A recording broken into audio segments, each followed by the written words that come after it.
எல்லாத்துக்கும் வணக்கம். நான் உங்கள் முத்துப்பிரகாசம் பேசுகிறேன். நான் இன்றைக்கி பேசுகிற டாபிக் பேர் எதை பற்றி பேச போகிறேன் நீங்கள் எல்லோரும் பார்த்துட்ருக்கீங்க. நான் இன்றைக்கி பேசுகிற டாபிக் பேர் வேறு இல்லைங்க.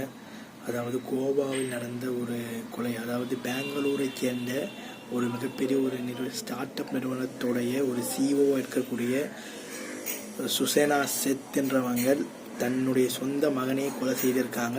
அது எப்படி, அதை பற்றி தான் பார்க்க போகிறோம். ஒன்றும் கிடையாது. இந்த சுசேனா செத் இவங்களுக்கும் கணவருக்கும் கிட்டத்தட்ட ஒரு விவாகரத்தாகி ஒரு 5-6 ஆண்டுகள் ஆகுது. கோர்ட் ஜட்ஜ்மெண்ட் ஞாயிற்றுக்கிழமை பையன் அப்பா பார்க்க வரணும்னு சொல்லியிருக்காங்க. ஓகே, அந்த பையனுக்கு 4 வயசு. அந்த பையன் என்ன பண்ணியிருக்காங்கன்னா அப்பாவோட டேட்டிங், அதாவது அப்பாவோட வெளியே ஊரை சுற்றிருக்காங்க.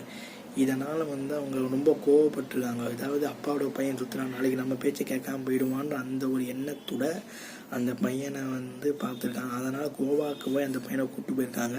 அங்கே போய் அந்த பையனை கொலை செய்து அதுக்கப்புறம் தானும் தற்கொலை பண்ணி கையை அறுத்துருக்காங்க. ரத்தம் வந்திருக்கு. அந்த ரத்தம் அதுக்கப்புறம் தாங்க முடியலையேன்னு அந்த விரக்தியில் அந்த கொலை செய்யப்பட்ட அந்த பையனை பெட்டியில் போட்டு அங்கேருந்து எஸ்கேப் ஆகி பார்த்துருக்காங்க. அங்கே அந்த ஹோட்டலில், அந்த கோவா கடற்கரை ஹோட்டலில் இருக்கக்கூடிய அந்த ரிசப்ஷன் கேட்டிருக்காங்க, இங்கேருந்து பெங்களூர் போக எனக்கு வண்டி தேவைப்படும், ஓலா ஏதாவது புக் பண்ணி கொடுங்கன்னு கேட்டிருக்காங்க. அதுக்கு என்ன பண்ணியிருக்காங்க, இல்லை மேடம் நீங்கள் ஓலா ஊபரில் போட்டிருக்கு, நீங்கள் இப்போ ஃப்ளைட்லேயோ இல்லை இதில் போயிடலாம், ஃப்ளைட்டோடு அதிகமாக சார்ஜ் ஆகும் மேடம் சொல்லியிருக்காங்க. இல்லை எனக்கு தேவை, அதனால் அந்த ஹோட்டல் ரிசப்ஷன் ஒரு வாடகை காரை புக் பண்ணி கொடுத்துருக்காங்க. அதில் அவங்க போயிருக்காங்க. அந்த செக் அவுட் பண்ணிட்டு ரூம் போகிறப்போ அந்த ரூமில் அவ்வளோ கரையாக இருந்திருக்குது.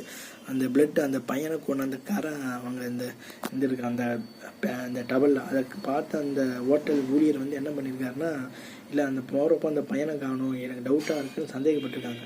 உடனே அந்த வாடகை கார்கிட்ட கேட்டு இந்த மாதிரி சொல்லியிருக்காங்க, இந்த அம்மா அவங்கள கொலை பண்ணியிருக்காங்க, அந்த பையனை கொண்டு டவுட்டாக இருக்குது, அதனால் நீங்கள் போலீஸில் கம்ப்ளைண்ட் பண்ணி இங்கேருந்து கம்ப்ளைண்ட் பண்ணி போலீஸ் அவங்க அப்படியே கேப்சர் பண்ணியிருக்காங்க.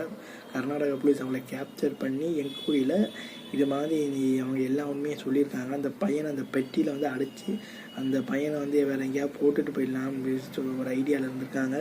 பையன் முதல்ல எங்கே இருக்கான்னு கேட்டதுக்கு அவங்க சொந்தக்காரங்க வீட்டுக்கு கொடுத்துட்டேன், அவங்க அட்ரஸ் கேட்டு அதுவும் தப்பாக இருக்குது, அந்த அம்மா கொடுத்த அந்த அட்ரஸும் தவறாக இருக்குது. இதனால் ஒரு வழியாக அவங்க மாட்டிக்கிட்டாங்க. ஒரு மிகப்பெரிய ஒரு சிஓ கணவனை பிரிஞ்சு வாழக்கூடிய ஒரு பெண். இந்த ஸ்டார்ட் அப் இந்த சுசேனா செத்துன்றவங்க பார்த்தோன்னா ஒரு இந்தியாவில் ஒரு மிகப்பெரிய ஸ்டார்ட் அப் நிறுவனத்தோட பெண்கள் பட்டியலில் இவங்களும் ஒரு ஆளாக வந்தாங்களாம். அவங்க போய் இப்படி ஆத்திரத்தில் பெத்த பையனே கொலை பண்ணியிருக்கிறது ஒரு மிகப்பெரிய ஒரு அதிர்ச்சி சம்பவமாக இந்தியா முழுக்க இருக்குது. இதுதான் உண்மை. இது மாதிரியான டிப்ரெஷன் மைண்ட் உள்ளவங்க தயவுசெய்து சைக்காலஜி டாக்டர் போய் பாருங்கள். இது மாதிரியான நிகழ்வில் ஈடுபடாதீங்க அப்படின்னு சொல்லி என் வீடியோ நான் முடிச்சுக்கிறேன். உங்களிடம் விடைபெறுவது உங்கள் முத்துப்பிரகாசம். பாய்.